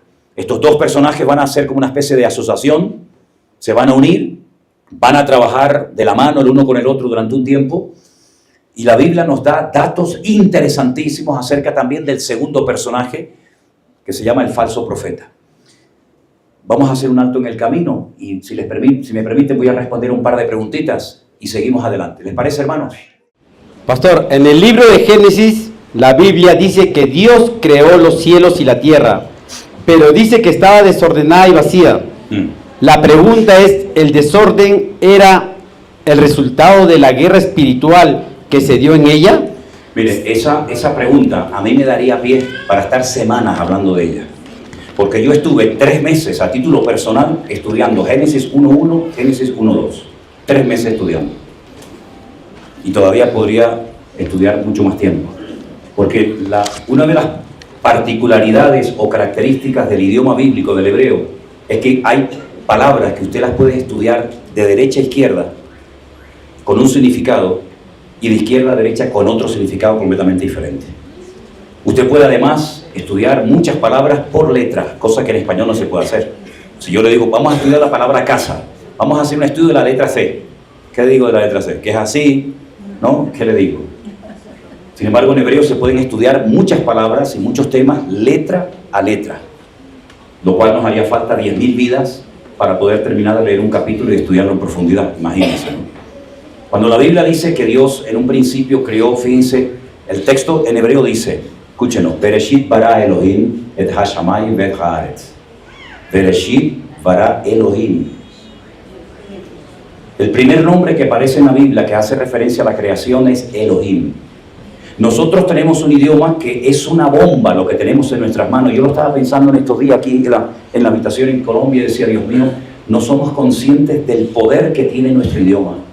Podemos ir desde los Estados Unidos, que hay millones de gente que habla español, pasando por todo Centroamérica, hasta Ushuaia, hasta la Patagonia, y hablarle y evangelizarle, y que nos van a entender millones y millones de personas sin necesidad de cambiar de lengua. Es un poder extraordinario de evangelización que no somos conscientes del poder que nos da tener esta lengua. Pero nuestro idioma, que tiene pues mucha capacidad de poder alcanzar a millones de personas, no tiene la profundidad que tiene el texto bíblico. Porque si usted se da cuenta, por ejemplo, nosotros para pasar una palabra de singular a plural, simplemente añadiéndole una S, ya la hemos convertido en plural. Yo tengo una casa, pero tengo varias casas. Le añado una S y ya está. O tengo un hijo, o tengo hijos, con una letra ya convirtió del singular al plural. Pero en hebreo hay plurales masculinos y plurales femeninos. El plural femenino termina siempre en ot y el plural masculino siempre termina en in. Es una letra chiquitita que se llama la letra yod y una letra que se llama amén. Todo lo que termina en in es masculino plural. Entonces, escuche el versículo. Bereshit bara Elohim. Es decir, la traducción literal de ese primer nombre que aparece, que se le usa para mencionar a Dios, está en términos masculino plural. Es decir, que si hubiéramos traducido literalmente, que no se puede porque sería una locura, si se hubiera traducido literalmente en Génesis 1.1, diría, en el principio creó dioses. ¿Cómo que dioses? Si hay solamente un Dios. Pero es que es un término que se conoce como término polivalente. Es decir, usted lo puede emplear para Dios o para dioses. Por ejemplo, los famosos 10 mandamientos que dicen, no tendrás dioses. Lo yiyeh leja Elohim al panay. No tendrás dioses. Y sale Elohim. Pero Elohim también sale en Génesis 1.1. Entonces, ¿en qué quedamos? Es que depende de lo que usted quiera hablar, lo puede utilizar para dioses, idolatría, o lo puede utilizar para Dios. Fíjense que Dios creó los cielos en singular, en plural, y la tierra en singular. Pero la palabra cielos en hebreo es hashamayim. ¿Y qué es hashamayim? Ha es el artículo. ¿Y hashamayim qué es? Agua, fuego. Entonces fíjate, más difícil todavía. En el principio creó Dios, o dioses, perdón, sí, efectivamente. En el principio creó dioses, agua y fuego. Pero nosotros lo hemos traducido por cielos. Ah, no, pero espérate un momento. Para que haya fuego, tiene que haber oxígeno. Porque si no hay oxígeno, el fuego se apaga. Y la composición química del agua, ¿cuál es? H2O, oxígeno e hidrógeno. Entonces Dios me está diciendo que Él creó los elementos químicos. Y esos elementos químicos están en una cantidad exacta y perfecta Y cuando hay obediencia cae lluvia, agua del cielo, y cuando hay desobediencia cae fuego del cielo y destruye las cosechas. Entonces, ese desorden que se produce, la primera vez que se tradujo, el cura español de Sevilla, que tradujo la primera vez del hebreo al castellano antiguo, la Biblia, él no tradujo el versículo diciendo desordenada y vacía, porque eso es una incongruencia total y absoluta. Si usted se para a pensar, ¿cómo va a estar desordenada si está vacía? Si entráramos a este salón en esta mañana y no hay nada, ni sillas, ni púlpito, ni guitarra, ni nada, está vacío, la pregunta es, ¿está ordenado o está desordenado? Está vacío, hermano. Pero entonces, ¿cómo dice su Biblia que la tierra estaba vacía y desordenada? ¿Pero cómo está desordenada? Es que no dice eso en el hebreo. Dice tohu vabohu. Y son palabras que no tienen una traducción literal al castellano. Entonces, ¿qué hizo el cura español cuando tradujo la Biblia? Dijo, la tierra estaba desadornada, sin adornos. ¿Cuáles son los adornos? El sol, la luna, los pajaritos, ¿verdad? Sin adornos y vacía, que es otra cosa completamente diferente. Entonces, es un capítulo muy profundo, ¿verdad? Mira, ahora hay obediencia, estamos cantando y alabando a Dios, que hay lluvia del cielo. Si nos portáramos mal, caería fuego. Entonces, es un pasaje muy interesante, pero ese desorden, ese caos, no era en toda la tierra, sino era en la faz del abismo. La palabra faz es cara, es como las dos caras de la moneda. En una parte de la tierra había caos y desorden, y en otra parte había orden donde se movía el Espíritu de Dios, porque Dios es un Dios de orden. Amén. Bueno, vamos a avanzar porque si no es muy largo esto. Dime. Siguiente pregunta. La paz entre Gaza e Israel de Strong, ¿es la paz que nos habla la Biblia? ¿Ha empezado el tiempo de la tribulación? La tribulación no ha empezado porque la tribulación empieza cuando se desata el primer sello de Apocalipsis capítulo 6, que lo hemos dicho en esta mañana recién. Esta es una paz que va a durar nada. Esto volverá en poco tiempo, si no son días, serán semanas, serán meses. Esto volverá otra vez a lo mismo. Nunca, jamás habrá paz entre Palestina o los palestinos y los judíos, jamás. El único que puede traer una paz duradera es el Señor Jesucristo.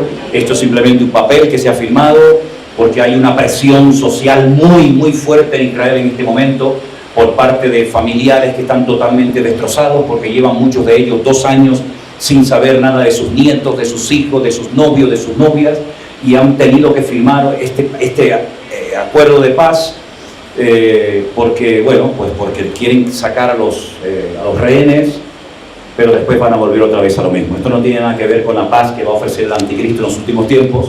Yo no creo en esta paz. Esto es simplemente un negocio que se ha hecho temporalmente y que va a durar muy poco tiempo, y ustedes van a ver que otra vez misiles, otra vez cohetes, otra vez invaden, esto va a ser el cuento de nunca acabar. Solamente el Señor lo puede arreglar, así de claro.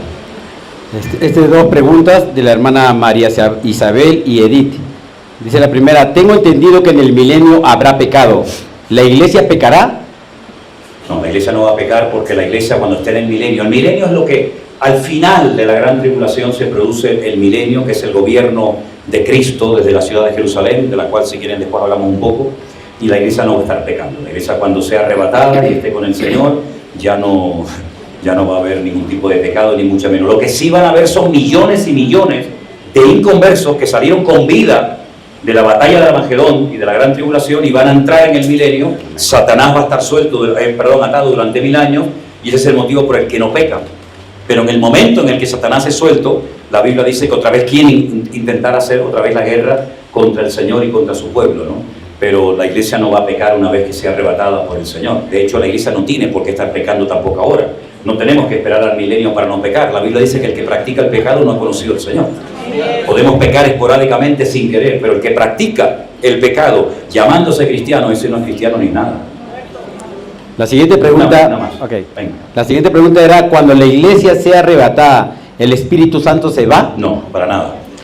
La iglesia no tiene el monopolio del Espíritu Santo. El Espíritu Santo estaba en el mundo mucho antes de que existiera la iglesia, mucho antes de que existiera Adán y Eva. De hecho, lo dice Génesis 1:1, ¿no? En el principio creó Dios los cielos y la tierra estaba desordenada y vacía, el Espíritu de Jehová se movía sobre la faz de las aguas. Ahí no había iglesia, ahí no había Israel, ahí no había nada, porque el Espíritu de Dios, ¿quién es? Es Dios. Pero ¿cómo Dios se va a ir cuando la iglesia se vaya? Como si la iglesia fuera el recipiente, ¿no? La caja que reserva Dios. En ningún momento. Eso me enseñaron a mí, por cierto, cuando estaba en esa denominación, que cuando la iglesia se vaya, se va el Espíritu Santo, pero no lo pueden demostrar bíblicamente. Y yo soy una persona que insisto muchísimo en decir que toda declaración, toda enseñanza que se dé desde un púlpito tiene que ir sí o sí avalada y respaldada por la Escritura. Yo no puedo venir aquí arriba y decir una serie de tonterías porque soy el pastor José Manuel Sierra y todo el mundo amén. No, nosotros no nos movemos de esa manera. Usted tiene que comprobar y discernir si lo que estamos enseñando coincide con la palabra de Dios. Yo no puedo demostrar, y yo he leído la Biblia y creo que de Biblia hace un poquito, ¿no? Yo no puedo demostrar con la palabra de Dios en la mano que cuando la iglesia, los cristianos sean arrebatados del planeta Tierra, el Espíritu Santo se va con ellos. Es que no hay ni un versículo que lo diga. Por lo tanto, ¿por qué se ha enseñado? Bueno, hay tantas cosas que se han enseñado y se siguen enseñando que no están en la Biblia y la gente las cree. ¿Por qué? Porque la gente repite las cosas como los loros. Los loros repiten lo que le han enseñado. No, es que la iglesia no sé qué, no, es que el anticristo no sé cuánto, es que es la gran tribulación. Pero usted lo ha leído, lo puede comprobar, lo puede demostrar. No, entonces ¿por qué lo dice? No, es que en mi iglesia, hermano, en mi denominación creemos esto. Y no será cuestión de que la denominación se tiene que adaptar a la Biblia y no pretender que la Biblia se adapte a su iglesia. Porque claro, si usted enseña las cosas como los loros y no las puede demostrar bíblicamente, ¿con qué credibilidad, con qué autoridad está predicando usted en este día la palabra de Dios? ¿Se da cuenta? Ok, después respondemos a más preguntas. Permítame decirles que, ¿cuánto tiempo tenemos? ¿2 notas? Bueno, miren, vamos al capítulo 13, ¿vale? Esto ha sido simplemente un paréntesis. ¿Queda claro, hermanos? Quiero preguntarles, ¿queda claro que el anticristo no es un engendro del diablo o una mujer, sino es un hombre de carne y hueso? ¿Queda claro? Ok.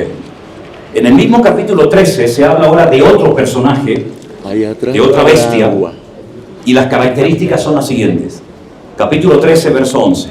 Después vi otra bestia que subía de la tierra y tenía 2 cuernos semejantes a los de un cordero. Ay, amigo, pero cuando hablaba como un demonio. Es decir, una cosa es la apariencia y otra cosa es la realidad. Y dice la Biblia que de la abundancia del corazón habla la boca. Parece un cordero, pero cuando abre la boca me estaba agitando, es un demonio. Ejerce toda la autoridad de la primera bestia en presencia de ella y hace que la tierra y los moradores de ella adoren a la primera bestia cuya herida mortal fue sanada. Versículo 13. También hace grandes señales de tal manera que aún hace descender fuego del cielo a la tierra delante de los hombres y engaña a los moradores de la tierra con las señales que se le ha permitido hacer en presencia de la bestia, mandando a los moradores de la tierra que le hagan imagen a la bestia que tiene la herida de espada y vivió. Y se le permitió infundir aliento a la imagen de la bestia. Aquí entramos ya en lo que es la inteligencia artificial y todas estas cosas que se están inventando últimamente. Por cierto, ahora está circulando por ahí algunas predicaciones mías, que no son mías ni soy yo, de inteligencia artificial, que ya me podrían hacer un poquito más guapo, porque la verdad es que cuando me invitan en inteligencia artificial salgo como medio tonto, ¿no? Pero bueno, tampoco que sea una gran belleza, pero bueno, por lo menos respete lo que hay. Dice, se le permitió infundir aliento a la imagen de la bestia para que la imagen hablase y sí se matara a todo el que no la adorase.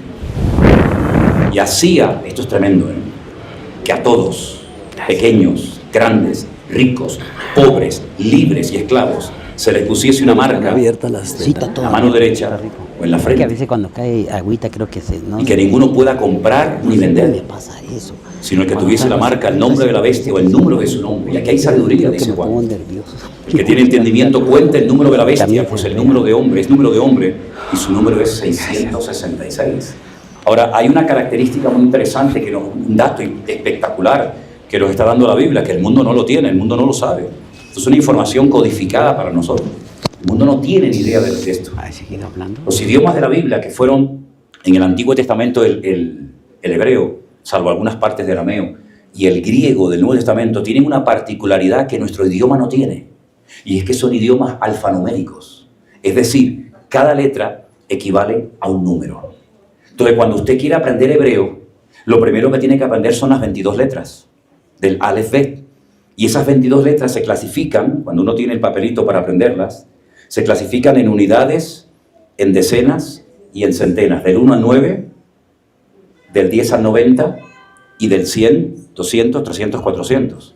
Entonces usted se va a dar cuenta que, por ejemplo, la primera letra, que es la letra Aleph, que no es la A, es una especie digamos, de comodín, que usted lo convierte en lo que quiera. La letra Aleph es el 1, la letra Bet es el 2, la letra Aleph Gimel es el 3, y así sucesivamente. De tal manera que, por ejemplo, en Israel hay personas que cuando leen la Biblia en hebreo, te la van leyendo por números. No te dicen, en el principio creó Dios los cielos y la tierra. Hay un gran matemático, un rabino judío en Israel que te lee por números, dice 465, 68, 69, 74, total 544. Y ellos saben cuál es el valor numérico de cada versículo de la Biblia. Saben cuántas letras tiene cada versículo. Saben cuántas letras tiene cada capítulo.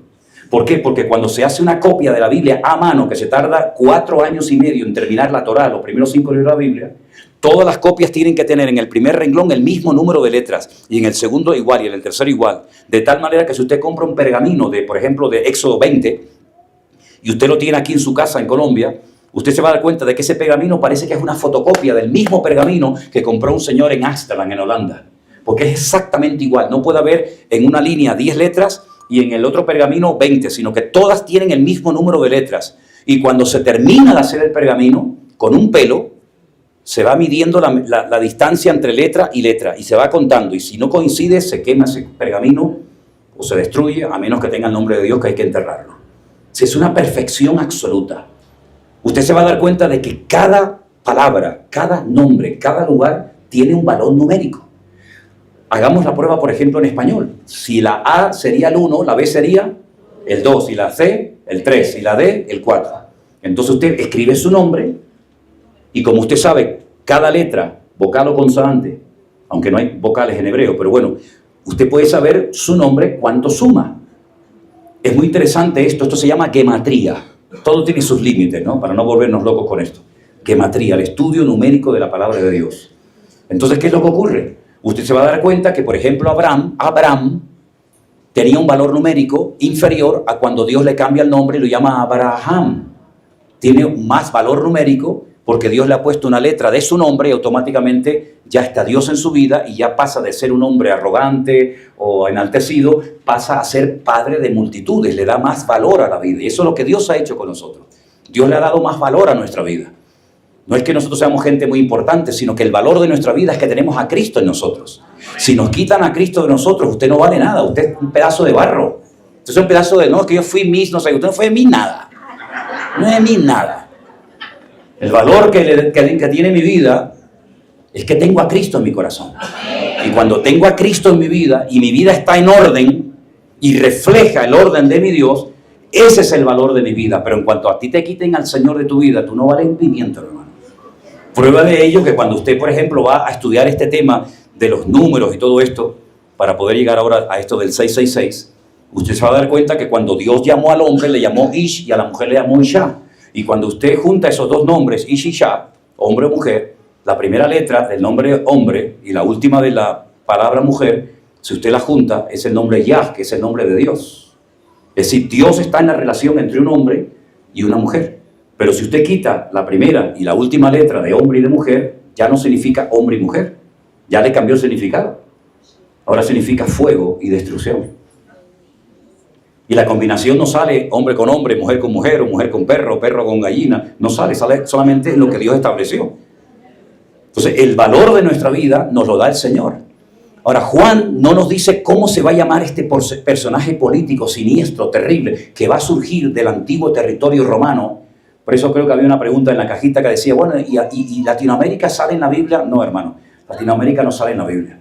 La geografía bíblica es muy cortita. Eso no significa que ustedes se van a escapar. Significa que no van a intervenir directamente en la historia profética de Dios, en el programa profético de Dios. Aquí no se va a escapar nadie, ¿verdad? Pero no aparece, porque la geografía bíblica es muy pequeñita. Es Europa, es África y es Oriente, ¿no? Asia. Ahora, el anticristo tiene un nombre. Y cuando usted suma el valor numérico de su nombre, suma la cifra 666. Yo me acuerdo que cuando Gorbachev, ¿se acuerdan Gorbachev? El presidente de Rusia tenía aquella marca, aquel lunar aquí en la frente. Muchos cristianos dijeron, ay, mira el anticristo. Digo, ¿pero qué anticristo, muchacho? ¿Tú no ves lo que tiene en la frente? Digo, ¿el hombre tiene un lunar? ¿Qué tiene que ver el lunar? Ahora se va a quitar el lunar usted, hermana, que tanto le gustaba a su marido cuando era novio, ahora le da asco porque dice que es una verruga. ¿Entiende? Eso no tiene nada que ver. Ahí me pasé. Borra eso, muchachos. Borra eso. Entonces el anticristo tiene un nombre, pero la Biblia no dice se llamará fulanito de tal, pero yo te voy a decir el valor numérico de su nombre para que cuando tú sospeches, oye, no será este. Este tiene pinta rara, Y a mí me da la impresión, bueno, ponga el nombre, sáquele el valor numérico y dice, no, este suma 525, este no es.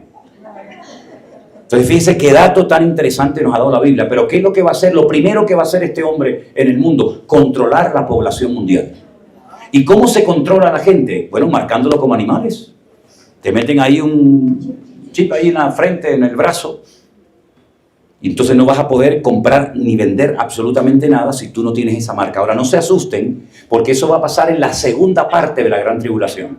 No en la primera parte, donde yo creo que vamos a estar hasta la final trompeta, sino en la segunda parte donde, según la Biblia, yo entiendo, la iglesia ya no estará, ¿de acuerdo? Pero si por casualidad hay alguno aquí presente que se va a quedar, porque habrá algunos que están aquí esta mañana que se va a quedar en la segunda parte de la gran tribulación y va a llegar un momento cuando tú vas a buscar tu dinero en el cajero automático y no te va a salir nada, y vas a hablar con la directora y te dice es que usted no tiene la marca, y vas a poner gasolina y no puedes poner, y vas a comprarle los libros del colegio a los niños y no puedes comprarlo, y no puedes hacer nada, pues entonces ya sabes que si te marcan, amigo, para ti ya no hay esperanza. Porque la marca significa que tú te identificas con un sistema diabólico, que es el de la bestia, el del anticristo, y entonces la gente, con tal de comprar y de vender y de hacer uso de su dinero, serán capaces hasta de prostituirse. Hace poco hubo en España un apagón, que menos mal que duró poquito, porque si llega a durar más tiempo nos terminamos comiendo unos a otros, ¿verdad? Pues en ese apagón fue un caos porque la gente no podía sacar su dinero de los cajeros automáticos, no había luz, entonces ibas a pagar con tu tarjeta un producto, un taxi o lo que fuera, y no podía la gente pagar. Se colapsó el país durante no sé cuántas horas. Acá, en Canarias no nos afectó, pero ahí vimos un botón de muestra, porque yo vine hace años diciendo que iba a venir un apagón grande a España, y por eso nos estamos preparando con grandes cantidades de agua y de comida y dinero en efectivo en nuestros hogares, y con luz y linterna y pilas, etcétera, porque sabemos lo que se viene, ¿verdad? Y entonces por eso hay la necesidad de despertar a una cruda realidad. Imagínense, yo vivo en un piso séptimo. En Canarias yo vivo en el piso número 7. Nos levantamos una mañana y abrimos el grifo para lavarnos, porque de vez en cuando también nos lavamos, y no había agua. Todo el edificio, tú veías a la gente gritando, insultando, ¿pero qué ha pasado? El gobierno desgraciado, no sé qué. Y yo tranquilo, yo me bajé a mi refugio. Yo saqué mis garrafitas de agua y yo tenía agua en abundancia para meses. Algunos me decían, pero este hombre está loco. Si esto a nosotros no nos va a afectar, ¿no nos va a afectar? Pues no pasa nada. ¿Qué problema hay que yo tenga 500 litros de agua guardado en una habitación? ¿Qué problema hay? Ahí están. Las bombas que suben el agua hasta el 7º piso dejaron de funcionar, no había luz. Pero a mí no me importa, yo no dependo del sistema del faraón. Yo dependo de los principios espirituales en la palabra del Señor. Y entonces, mis queridos hermanos, aunque usted a lo mejor esto nunca se lo han dicho y nunca lo había escuchado en su vida, las cosas se van a poner tan complicadas y tan difíciles que, como yo le dije a los americanos el otro día cuando estuve allí, usen el dinero que tienen, porque el dólar se va a devaluar de tal manera que algunos de ustedes lo van a tener que utilizar como papel toalé en el baño. Miren cómo ha caído el dólar. El dólar ha caído de una forma estrepitosa, llegó a estar 1-1 con el euro. El euro se terminó comiendo al dólar. Y muchas veces la gente pensaba que teniendo dólares iban a tener su futuro garantizado. Y yo le voy a decir una cosa. La pregunta que me hacía siempre mi padre cuando yo le dije que quería servir al Señor, y me dijo, ¿y de qué vas a vivir? Y cuando seas viejo, tú no has cotizado en la vida, tú no tienes un plan de jubilación, tú no has ahorrado dinero, ¿dónde vas a vivir? ¿Dónde vas a comer? ¿Qué va a ser de tu vida, hijo? Esa era la gran preocupación que mi viejo tenía. Y yo le dije, papá, yo leí en la Biblia este versículo: joven fui y he envejecido, y nunca he visto justo desamparado ni su descendencia que mendigue pan. Yo estoy seguro que yo tengo miles y miles de casas y de platos de comida en Colombia, en Perú, en México, en Argentina, en Bruselas, en China, en Japón, en todas lados del mundo. ¿Qué le parece? Ese es mi Dios. Ese es el Señor. El vivir por fe, el depender de Dios, el pan nuestro de cada día, dánoslo hoy. Mi confianza no está en lo que tengo, mi confianza está en lo que soy. Porque yo sigo siendo el mismo después de la pandemia que antes de la pandemia. No he cambiado, soy exactamente igual, ¿verdad? Así que, mis queridos hermanos, este personaje siniestro se llama el falso profeta. Y el falso profeta ya es diferente, porque el falso profeta, también la Biblia nos da muchos detalles sobre él, dice que los ministros, los que trabajan para el falso profeta, se visten de púrpura. Se visten de púrpura. Y se adornan con piedras preciosas, con oro, y usan cáliz de oro. Wow, ¿a qué le suena a usted eso, hermano? Los musulmanes no se visten de púrpura ni se adornan con cadenas de oro. Los budistas no se visten de esa manera. Los hindúes no se visten de esa manera. No, pero hay un detalle más significativo todavía para romper cualquier duda. Y es que dice que gobernará desde la ciudad que gobierna todos los reinos de la tierra. ¿Y cuál era la ciudad? Roma. Que al revés es amor. ¿Y quién vive en Roma? En un pequeño estado que se llama el Vaticano. El falso profeta. Y dice además que ese falso profeta y toda su jerarquía y toda su estructura religiosa a lo largo de la historia se ha embriagado de la sangre de los santos y de los mártires. No me diga eso, hermano. Cuando usted analiza la historia, usted dice, la Santa Inquisición. 300 años quemando en la hoguera a la gente. ¿Saben que este cura español, Casidoro de Reina, que tradujo la Biblia, se tuvo que salir corriendo del monasterio de donde vivía en Sevilla y tuvo que huir primeramente a Suiza y posteriormente a Alemania porque lo querían matar en la hoguera? Tuvieron una noche una reunión y dijeron los monjes cartujanos, ¿qué hacemos? ¿Nos vamos? ¿Nos quedamos? ¿Qué hacemos? Se está traduciendo la Biblia a los alemanes en su idioma. Vamos a traducirla también nosotros para que los españoles tengan acceso a las escrituras. Pero si lo hacemos nos van a matar. ¿Qué hacemos? La mitad del convento dijo nos quedamos. La otra mitad dijo nos vamos. Y los que se fueron dijeron nosotros vamos por un camino y ustedes se van por otro camino. Por si agarran a uno, por lo menos que escapen otros. Todos los que se quedaron, cuenta la historia, que los mataron en la hoguera. Murieron todos. Los que huyeron, uno de ellos Casidoro de Reina, tiempo más tarde, Cipriano de Valera, escribieron la Biblia. Y como no los pudieron quemar, los quemaron en esfinge. Los esfinges hacían como una estatua en forma de hombre y les prendían fuego como si los estuvieran quemando a ellos. La Biblia se logró traducir en Alemania. Pero claro, ¿cómo la llevamos ahora a España? ¿Cómo llevamos la Biblia a España? Y además la gente no sabe leer y escribir. Estamos hablando hace siglos y siglos y siglos. Había un nivel de analfabetismo brutal. Solamente sabían leer los reyes, los condes, los curas, los marqueses. ¿Y cómo hacemos? Bueno, pues vamos a llevarla de contrabando. Y encontraron a un Julianillo, un hombre pequeñito, casi deforme, con una joroba terrible, que cruzaba los Pirineos con unas barricas de vino enormes. Y entonces le dijeron, mete dentro de las barricas de vino ejemplares de la Biblia y transpórtalas a España. Y ora que Dios te dé sabiduría para saber a quién entregarlas. Y Julianillo, jugándose la vida, cruzaba con sus burritas los Pirineos. Y claro, llegaba a España y decía, ¿a quién le doy una Biblia? ¿A quién le doy una Biblia? Capaz que se la doy a un enemigo y me quema y me dice de dónde las ha sacado. Y bueno, al final a Julianillo lo mataron, lo quemaron en la hoguera también los españoles, ¿no? Y entonces Felipe II, un rey perverso, terrible, se unió con el clero español, hicieron la famosa Santa Inquisición. Y vinieron a Perú, y vinieron a México, y quemaron a centenares de hermanos nuestros en la fe. Y dice la Biblia, 2000 años atrás, que se vestirían de púrpura, se adornarían de oro, de plata, de piedras preciosas y se terminarían embriagando de la sangre de los mártires. Entonces, ¿de quién estamos hablando, mismo? ¿De quién estamos hablando? Entonces, cuando la gente me dice, no, yo soy católico. Usted es católico porque unos señores vinieron hace 500 años en 3 calaveras, la Pinta, la Niña y la Santa María. Y vinieron aquí y le dijeron, bese la cruz y si no le corto la cabeza. Y usted fue católico porque los que vinieron eran católicos. Pero si hubieran venido los árabes, usted sería musulmán. Y si hubieran venido otros, usted sería de esa religión. Usted no escogió la religión le escogió a usted a la fuerza. Y usted ha heredado algo que no funcionaba en Europa, pero lo dejaron aquí. Se fueron, pero nos dejaron toda esa basura. Y después se fundió con el sincretismo de las tribus. Y entonces usted se encuentra que están adorando al sol, a la luna, a las estrellas, a la Pachamama, a la Virgen María y a todas las estrellas y a todas las cosas raras.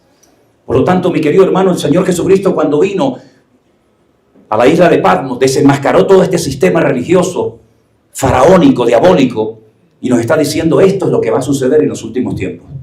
El hombre que tiene más poder de convocatoria en este momento en el mundo, sin lugar a dudas, es el Papa. El Papa es así y te junta 1 millón de personas como nada. Y allí van reyes, presidentes de gobierno, allí van todo tipo de personalidades, porque es un Estado, tienen su propio banco, tienen su propia moneda. Ellos son sacerdotes, pero están considerados como políticos, ¿verdad? Y el jefe del Estado, que lo llaman Papa, pero el jefe del Estado realmente es el Papa. Por lo tanto, mis queridos hermanos, usted ya sabe todo lo que va a ocurrir en los últimos tiempos. Y la pregunta es, ¿y qué hago? ¿Qué hacemos, hermano? Prepararnos. Primero orando y velando. No pierda el tiempo en tonterías ni en vanidades. Métase con Dios en serio. Si tiene la posibilidad de congregarse, congréguese. Si no tiene una Biblia, cómprala y empiece a leerla. Y comience a difundir esta información, comience a hablarle a sus compañeros de trabajo, a los compañeros en la universidad, comience a evangelizar. Es que se van a reír de mí. ¿Y es que acaso no se rieron de Noé? ¿Y es que acaso no se rieron hasta del mismo Señor Jesucristo? Pero nuestra obligación es predicar a tiempo y fuera de tiempo. Porque vendrá el momento cuando tendrán picazón, ganas de oír. Y se amontonarán maestros conforme a sus propias concupiscencias. Y apartarán de la verdad el oído de muchos. Y por haberse multiplicado la maldad, el amor de muchos se enfriará. Pero Dios nos está dando en estos días, hermanos, aquí en Bogotá, la oportunidad de recordar, de enseñar estas cosas y de decir, Dios mío, es verdad, tú vienes pronto. Hay 150 versículos en el Nuevo Testamento que hablan acerca de que Cristo viene pronto. Y la pregunta, ¿y por qué no viene ya? Como algunos dicen, ay Señor, llévame ya, que yo ya estoy cansado de estar aquí. Mira, el Señor no retarda su promesa. Según algunos la tienen por tardanza, sino que es paciente para con todos, no deseando que ninguno perezca, sino que todos procedan al arrepentimiento. ¿Sabes por qué no ha venido? Porque a lo mejor en esta mañana hay alguien aquí entre nosotros que aún no se ha arrepentido de sus pecados. Y si hubiera venido, tú estarías condenado por la eternidad. Pero el Señor te está dando hoy la oportunidad a ti, y a tu papá, y a tu abuelo, y a tu primo, y a tu sobrino, y a tu novia. Te está dando oportunidad, aprovechala, porque hoy es el día aceptable. Hoy es el día de salvación. Y por eso tenemos estas iglesias abiertas. Y por eso predicamos por internet. Y por eso viajamos por aquí y por allá, de noche y de día. ¿Por qué? Porque sabemos que Cristo viene pronto. Y queremos llevar a millones y a millones y a millones de almas a los pies de Cristo antes de que sea demasiado tarde. Cierra tus ojos en esta mañana, mi querido hermano. Yo quiero hacer un llamado. Escúchalo bien, por favor. Si usted no ha recibido a Cristo como su Señor y Salvador personal, hoy es tu oportunidad, mi hermano y querido. Ahora, aquí en este lugar, parece mentira, a estas alturas, en este edificio, hoy el Señor está hablando a nosotros. Colombia necesita una sacudida espiritual tremenda. El mundo necesita conocer el poder de Dios. Como decían aquellos jóvenes de Liverpool, lo que el mundo necesita es amor. Y es verdad. Pero el amor no de cama en cama, como le dijo el Señor a aquella, porque 5 maridos has tenido. Y el que ahora tiene no es el tuyo. No es el amor pasajero y efímero que compras con dinero, porque con dinero puedes comprar mujeres, pero no puedes comprar una esposa. Con dinero puedes comprar casas, pero nunca podrás comprar un hogar de amor. Con dinero puedes comprar medicinas, pero no salud. Con dinero puedes comprar muchas cosas, pero no la salvación de tu alma. Pero alguien la compró por ti. Se llama Jesucristo. Él compró tu alma. Él compró tu vida a precio de sangre. Por eso yo siempre digo que la salvación no es gratis. No. ¿Quién dijo eso? La salvación la compró alguien por nosotros. Y ese alguien se llamó Jesucristo, Jesús de Nazaret. Aquel niño que nació en Belén de Judea, que ya lo quisieron matar desde que era pequeño.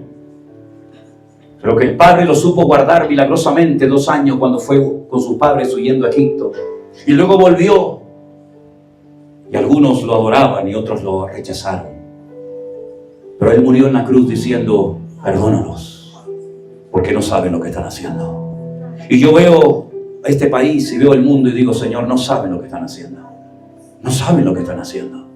Han tenido el privilegio de llegar a la presidencia, de llegar a lugares de autoridad, y en vez de hacerlo bien y ser humildes y depender de Dios, se les subió el éxito a la cabeza y se están autodestruyendo y todo lo que toca lo destruyen. Pero el Señor dice, yo he venido para darte vida y vida en abundancia.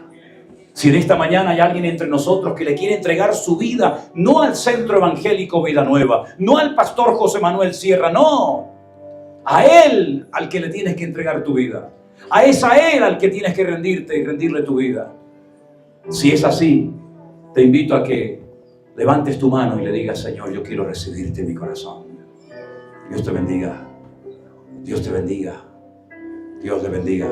Dios le bendiga. Gloria a Dios. Los que han levantado su mano, pónganse de pie. Los que levantaron su mano, digan ahí donde están: Señor Jesús. Díganlo fuerte, quiero oírles. Señor Jesús, me rindo a ti en esta mañana. Perdona mis pecados, Señor. Yo te recibo en esta mañana como mi Señor y mi Salvador personal. Perdona mis pecados, Señor. Gracias por haber muerto por mí en la cruz, dígalo. Gracias porque tú moriste ocupando mi lugar. Pero también creo que tú resucitaste al tercer día. Y algún día estaré contigo por la eternidad. Yo públicamente recibo al Señor Jesucristo como el Señor y Salvador de mi vida. Inscribe mi nombre ahora en el libro de la vida. Te lo pido con toda mi alma, Señor, en el nombre de Jesús. Aleluya. Y yo pido a todos los hermanos, toda la iglesia aquí presente, que comencemos a orar ahora los unos por los otros. Ponga la mano sobre su hermano, dele la mano, hágalo como quiera, pero oremos juntos en esta mañana a nuestro buen Dios, hermanos. Vamos a bendecirnos los unos a los otros, a estar unidos, porque mayor es el que está en nosotros que el que viene contra nosotros. Y tenemos la victoria en el nombre de Jesús, y nada ni nadie nos podrá separar jamás del amor de Dios, que es en Cristo Jesús, Señor nuestro. Ni ángeles, ni principados, ni potestades, ni lo presente, ni lo porvenir, ninguna cosa creada. Antes bien, en Él somos más que vencedores. Pero tenemos que apoyarnos, amarnos, respetarnos, aprender a trabajar y a convivir juntos, mis queridos hermanos. Ore por su hermano, bendígalo en el nombre de Jesús, por su esposa, sus hijos, por su congregación. Bendígala, dele gracias al Señor. Aleluya. Gloria a tu nombre. Gloria a tu nombre, Jesús. Aleluya. Aleluya.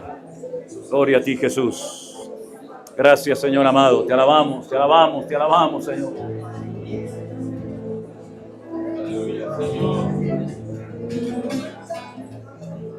Bendice a tu iglesia aquí presente en esta mañana, Señor.